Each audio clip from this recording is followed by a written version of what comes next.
Taking a look at last night's Standard Bank Sikuvile Awards, Forbes Africa photojournalist Jay Caboz walked away with the Young Journalist of the Year award. Jay joins us now to share in his excitement and joy and maybe even the paycheck that you got. I'm teasing. But congratulations, Jay. And obviously it's a fantastic feat that you've managed to achieve. But tell us about this particular award and the process, because I understand that it has to do with a portfolio of work that you submitted.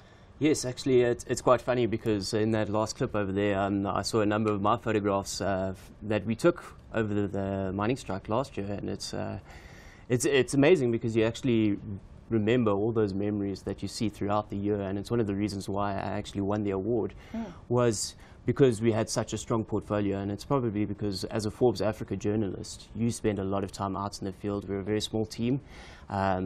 It's quite crazy. I mean, I can vividly remember Nob Kerry being waved in front of my face one of the days of leading into the final days of the Platinum Strike, and it's amazing because you go from something like that, and then you're fortunate to spend a couple of days out on a yacht traveling around Cape Point as part of the Cape to Rio stories. And I think also one of the strongest stories that we did was the doozy, which is one of the big stories that led towards the many nominations I got in the different categories. Amazing stories about people paddling through sewage, a small little canoe crew in Soweto who actually have dreams of actually winning one of the biggest canoe races in South Africa, or actually in Africa. So it's been a very long year, and I can't say any more because it's really, really exciting to have actually been given the nomination and to come away with something. And it just shows you that Jay, the work we do is really hard. Jay, congratulations in Cape Town. I was just reading the start of your letter of motivation as your entry to the competition. It was an unimaginable story. You say a canoe club in Soweto gliding through sewage and risking the wrath of gun-wielding fishermen to triumph in an exclusive sport and smash stereotypes. And it goes on, and it sort of documents how difficult it was and how you were threatened, they were threatened, etc. How do you come up with the stories? I mean, do you just read a lot? Do you just talk to people? How would you come up with a story about a Soweto canoe club?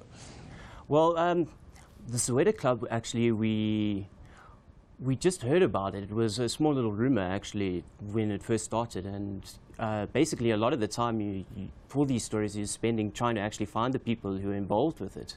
But once I managed to find the club, it was you make the connections and you put in the time. A lot of the time you are spending over weekends or whenever they're available to actually go out with these guys. And it's really about doing good journalism. It's about digging in. It's about being ruthless in finding who it is that you need to talk to.